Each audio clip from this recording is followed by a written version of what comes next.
save a life. Download UBlood app. UBlood for the new blood.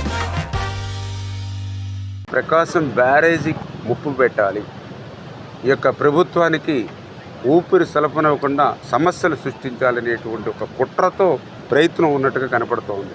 పడవలు ఢీకొట్టి దెబ్బతిన్నటువంటి counter weights ఏవైతే 3 counter వెయిట్లు ఉన్నాయో చాలా సమర్థవంతంగా, ఎందుకంటే 15-18 రోజులు సమయం పట్టేటువంటి ఆ కౌంటర్ వెయిట్స్ని కేవలం 5 రోజుల్లోనే మరి మా ఇంజనీర్లు అదేవిధంగా కన్నం నాయుడు గారు వీళ్ళంతా ఒక టీమ్గా వర్క్ చేసి ఆ 17 టన్నులు కూడా కాంక్రీట్ దింపుతూ ఉంటే అట్లా డిలే అవుతుందని వాళ్ళ టెక్నాలజీని ఐరన్ను కూడా ఉపయోగించి సేమ్ అదే వెయిట్ని క్లియర్ చేసి వితిన్ 5 డేస్లో అమర్చేశారు.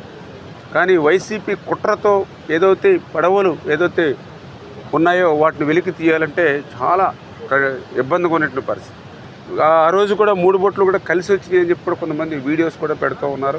అంటే ఇది ఉద్దేశపూర్వకంగానే కుట్రపూరితంగానే, ఎందుకంటే ఒక 40 టన్నులు ఒక పడవని 3 పడవలకు మిక్స్ చేసి 120 టన్నుల వెయిట్ని ఒకేసారి ప్రకాశం బ్యారేజ్ మీదకి, అది కూడా పీక్ స్టేజ్లో 11,40,000 క్యూసిక్కులు నీరు వచ్చేటువంటి సమయంలో పంపించారని అంటే నిజంగా ఎంత కుట్ర, మాకు కూడా ఎంత బాధ ఆవేదన, ఒక రైతు బిడ్డగా కూడా.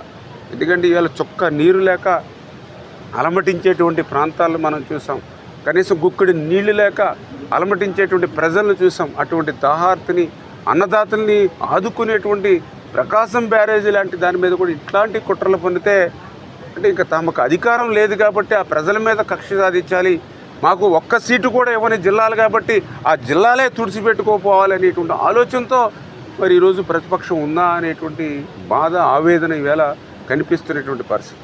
అటువంటి కక్ష ఏదైనా ఉంటే పార్టీ పరంగా మా మీద చూపినా పర్వాలేదు, కానీ ప్రజల మీద చూపించేటువంటి విధంగా ఇలా 100 సంవత్సరాలు ప్రజలకి సేవలు అందించేటువంటి బ్యారేజీల మీద చూపిస్తే ఈ రాష్ట్రం ఏమైపోతుంది, రేపు తెలుగు జాతికి ఏమైపోతుంది. 120 టన్నుల వెయిట్ను ఒకసారి పంపించిన దాని మీదే ఇంత పెద్ద ఎత్తున డ్యామేజ్ జరిగినట్టుగా కనిపిస్తున్నటువంటి పరిస్థితి.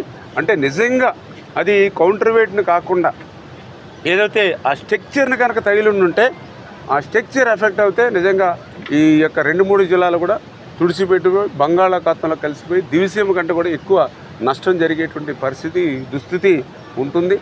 మరి ఈవేళ ఏదైతే చాలా క్లియర్గా నిన్ననే ఎవరైతే నిందితులు ఎవరైతే ఉన్నారో వాళ్ళని కూడా రిమాండ్కి పంపించడం జరిగింది.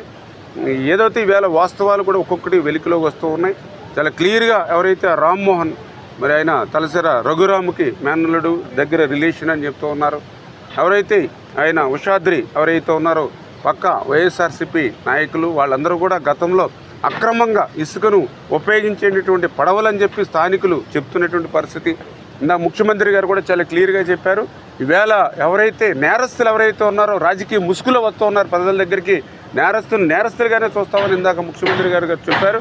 ఖచ్చితంగా రేపు తెలుగు రాష్ట్ర భవిష్యత్తు చూస్తా, ఏదైతే తెలుగు ప్రజల భవిష్యత్తు చూస్తా ఆ నేరస్తులుగానే శిక్షిస్తామనే విషయాన్ని కూడా తెలియజేసుకుంటూ